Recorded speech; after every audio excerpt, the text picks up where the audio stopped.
both listened today to Ryan Russillo's podcast, and available where you get your podcasts.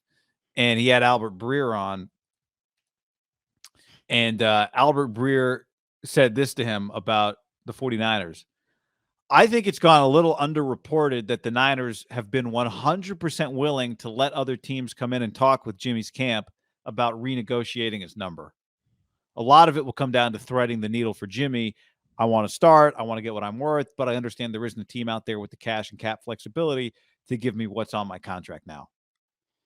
So again, I think it's underreported. The Niners have been 100% willing to let other teams talk with Jimmy and Jimmy's camp, really is what he said about renegotiating his number. I wonder if it's underreported because there's been no headway made. There's like, yeah, I mean, we need some videos of him throwing before we speak numerically. Yeah. Right. Before we put a value on this, what we're looking for here. So how far do you even go? We were told the 4th. It's now July 12th. There has not been just a video of Jimmy throwing to some people. Now, you could counter me and go, of all the people, Jimmy would be the least likely, it feels like, just him as the guy to like throw that out publicly. But, I would say in this day and age, it's a pretty easy BP fastball. If you're going to throw, just get a couple throws, right? Yeah. Do you think that's fair? I think it's fair. I mean, I think you could argue this is not a situation where public sentiment or momentum, like there's not. Doesn't really matter. Couldn't he just forward that to Belichick or whoever? Yeah, Caserio, the Texans, the Browns. Remember when Jordan Matthews wanted a job with Kyle? He didn't post it on Twitter. He just texted it to Kyle. Yeah, that's right. Yeah. So it's like, wouldn't Don Yee? It doesn't feel like Don Yee is out there. That's just not really the Don Yee stop playbook because it's not the Tom playbook. Right. Well, kind of recently, social media, but Tom wouldn't play it that way if he was in Jimmy's situation. It's right? never been Jimmy's playbook. We never the only pictures we ever see of Jimmy in the offseason are pictures somebody else took, right? I would say of all the really, really famous people, non-baseball, I wouldn't count them, but basketball and football, Jimmy has to be one of the least active, it feels like, on social media or worrying about any of that shit. And people actively say he does not care. Yeah. Which I'm envious. He's rich. He's only post like Travis Matthews had. But you talk about a guy that could just dominate on thirst traps on Instagram. He doesn't even need them. You don't need to post to get in the DMs. No, the only other time he appears is that annual radio tour he does with his dad. Yeah. It's like, oh, yeah, Jimmy just talked with Ballsack Sports. For the Iron Workers Union or whatever it is they tour on. But he doesn't talk to many people. Right? No.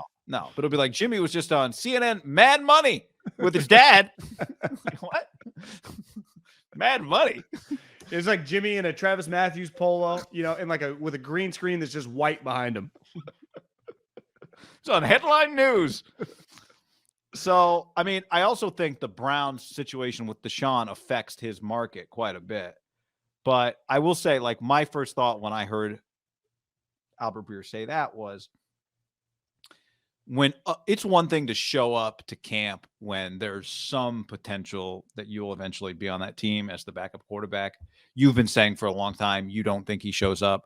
To me, once you're talking to other teams, that's another sign that you are probably not ever putting on that team's uniform again. When you're basically a free agent without being a free agent, right? Yeah.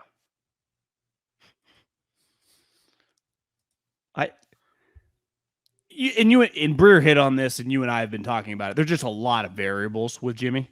There's his injury. There's his price tag is way higher. It's just a completely different situation. Like the Browns and Baker Mayfield hated each other. That was like really ugly last couple of months. Like that's not the case. Like if Jimmy's like, hey, Kyle, John, you guys going to be around? Could I come use the weight room and work out? They'd be like, yeah, come. Like they're close still. Close relative to like as you can be given the situation. The respect level, it feels like, is still relatively high, right? And I do think that the other difference is now his options would be limited because ultimately he'd have to take less money to facilitate a trade. So Jimmy has leverage in this. But even if he didn't, I don't think the Niners would have screwed him. I think that's where Kyle might be pretty ruthless. He's got a little Belichick in him. I think. What does that even mean?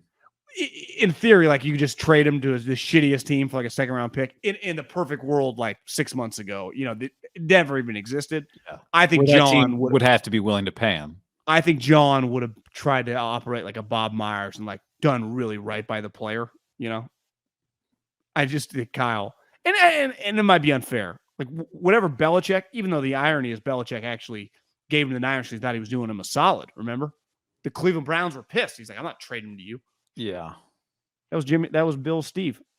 I know that's the story. I always Totally I'm believe it. I'm Do you always believe the text messages after every win? Great win. Great job, Jimmy.